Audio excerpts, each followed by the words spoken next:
Pemirsa, ribuan pekerja medis persalinan atau bidan menggelar unjuk rasa di Bundaran Patung Kuda, Gambir, Jakarta Pusat. Untuk mengetahui informasi selengkapnya mengenai aksi pekerja medis, kita terhubung dengan reporter Faizin Adi dan juru kamera Nova Maulana dari kawasan Monas, Jakarta Pusat. Ya, Faizin, apa yang menjadi tuntutan para pekerja medis dalam aksi kali ini, Faizin?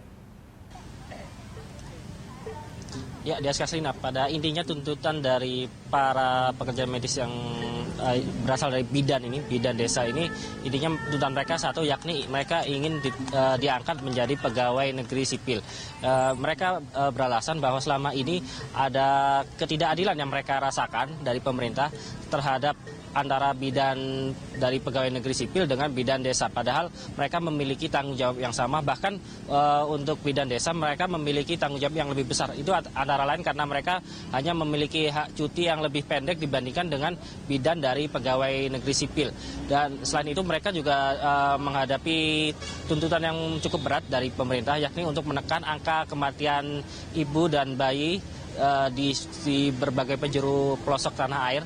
Karena itu mereka harus selalu siaga selama 24 jam setiap harinya. Namun kewajiban tersebut menurut mereka tidak sebanding dengan upah yang mereka terima. Sebagai bidan pegawai tidak tetap yang ditempatkan di desa-desa, mereka menerima upah hanya sebesar antara 700.000 hingga 1,4 juta rupiah. Menurut mereka jumlah ini sangat tidak wajar, bahkan berada jauh di bawah upah minimum yang ditetapkan oleh pemerintah setempat. Karena itu mereka menuntut bahwa mereka harus diangkat jadi pegawai negeri sipil seperti yang tuntutan yang pernah dilakukan oleh guru honorer beberapa waktu yang lalu. Ya, Dias. Ya, Faizin, lantas apakah sudah ada tanggapan dari pemerintah sebelumnya terkait unjuk rasa?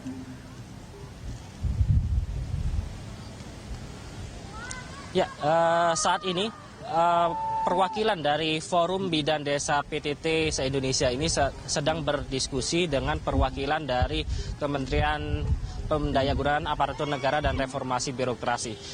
Dan di saat pimpinannya sedang bernegosiasi dengan perwakilan dari Kemenpan RB, saat ini mereka sedang melakukan orasi di depan Istana Negara. Hingga kini belum diketahui apa hasil dari negosiasi tersebut. Apakah pemerintah akan mengabulkan atau berjanji mengabulkan tuntutan dari seluruh bidan desa PTT ini yang jumlahnya diperkirakan mencapai 17.000 orang, atau hanya diangkat secara bertahap atau hanya sebagian.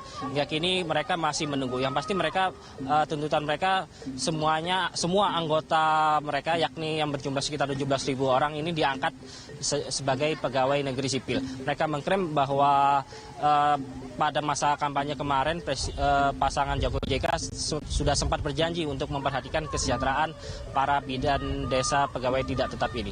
Ya, Dias. Baik, terima kasih atas informasi Anda, Faizin. Pemirsa, reporter Faizin Adi dan juru kamera Nova Maulana melaporkan langsung dari kawasan Monas, Jakarta Pusat.